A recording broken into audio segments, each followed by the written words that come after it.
السلام عليكم ورحمة الله وبركاته. مقالكم وحن كسو قادنينا حنون بلشده نوياد إياد وقبقان صابها يقبقان أي كميدهين ونسلم فلان وسو بودو إيا قفك إنو سو قادون إيا هدي قفك وياد دريع العافيماد ودقدقا إنو سيفدود وقودينتو حنونكم وحلقون مقعابا coronary thrombosis كم بلشاهان waxaynu naqaanaa xinjirta booda ayaynu bulshahaan u naqaanaa xanuunkani waa xanuun runtii khatar badan waana xanuun inta badan si akiyuda u dhaca xanuunada ku soo boodada ayuu ka mid yahay kiisa ugu sareeya xinjirta ku soo boodada ay ka hadlayaan luqadda caafimaadka waxa la yiraahdaa thrombus xinjirtaasi waxa ay fadhiisataa xididada yaryar ee wadnuhu leeyahay la yiraahdo arterieska ayay xidha markaliya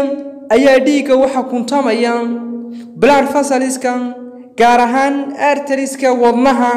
ayay xididtaasi xidhaysaa oo kuntamaya kadibna qofkii sidaas ayaa shaqada wadnihiisu uu ku galayaa khatar iyo halis haddii aanu daryeel caafimaad oo degdeg ah helin xaaladani waxa ay ku keeni kartaa qofka heart attack waliba acute heart attack waa wadna xanuun ku soo booda oo lama filaan oo qofku dhulka ula dhacayo waxaalada marka xaaladda qofku xilli kasta iyo marxalad kasta ay taasiibi karaan ee ku dhici karta haddaba waxa jirta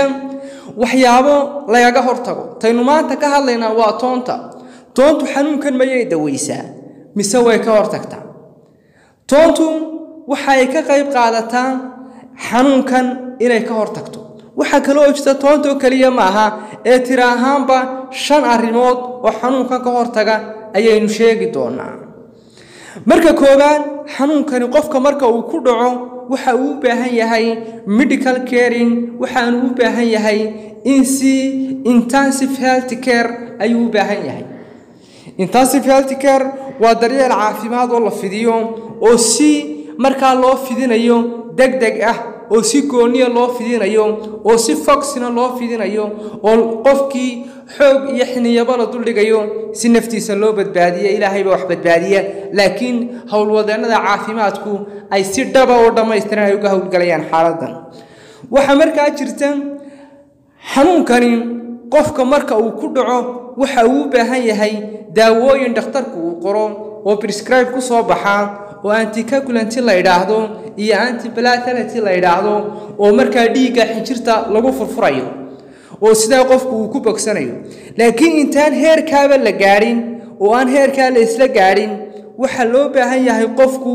maadaama oo xanuunkani mid markasta ku soo booda uu yahay oo si akiyuda u dhici kara oo si sandaliya qofka ugu iman kara oo marka xaaladiisu ay ahaan karto inuu khatartan ay wajahdo inuu markaas xaaladahan u ka taxadaro dadka risk factor-ka u ah ayaynu doonaynaa marka koowaad horta inaynu yara taabano dadka risk factor-ka waxa ka mid ah dadka sigaarka caba dadka cayilan dadka fadhiga badan iyo dadka inactive-ka ee aan socsocon ee inta badan iska dhulyaalka ama iska jiifa ama iska fadhiya ee aan active-ka ahayn dadkaas ayaa inta badan xanuunkan waxa uu yihiin inuu ku dhacayo u badantay dadka cayilkoodu badan yahay waa dadka ugu sareeya ee xanuunkan looga boqo inuu ku dhaco haddaba waxa jirta xanuunkan siyaabo laga hortago toonta oo cunto ahaan aad ku darsato biyo aad ku ridato biyaheeda aad isticmaasho waa talaabada ugu fiican ee xanuunkan aad kaga hortagi karto talaabada labaad waa inaad si jimicsi joogtaa oo maalinle ah aad jadwalkaaga ku soo darsataa oo schedule time aad samaysataa aad ku jimicsato maalin kasta every single day inaad hawsha qabato waxa kale aad kaga hortagi kartaa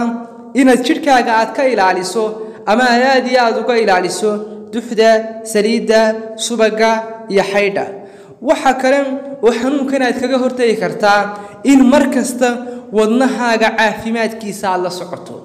wadnahaaga caafimaadkiisa inaad markasta la socoto gaar ahaan waliba inaad markasta aad la socoto neeftaadu ma ay ku qabanaysaa ma fatiig baa dareemay ma daaldaalaysaa miyaad neefta jiidaysaa mayay kugu adag tahay madaal baad dareemaysaa ma wadnuhu marna ma aad buu kuu garaacmaa marna ma hoos buu dhacaa garaaciisu xaaladda wadnahaaga mar kasta inaad si dhow aad ula socoto intaasi haddii aad samayso xanuunkan waad ka badbaadi kartaa ilaahay baa wax badbaadiya qofka xanuunka kuna rida kana ilaaliya laakiin toontu waa talaabada ugu weyn ee markaad isticmaasho biyo aad ku rasato ama cuntada aad ku darsato furfurka xididada dhiigga ee la yiraahdo blood vessels-ka gaar ahaan toontu waxay jidhka ka saartaa sunta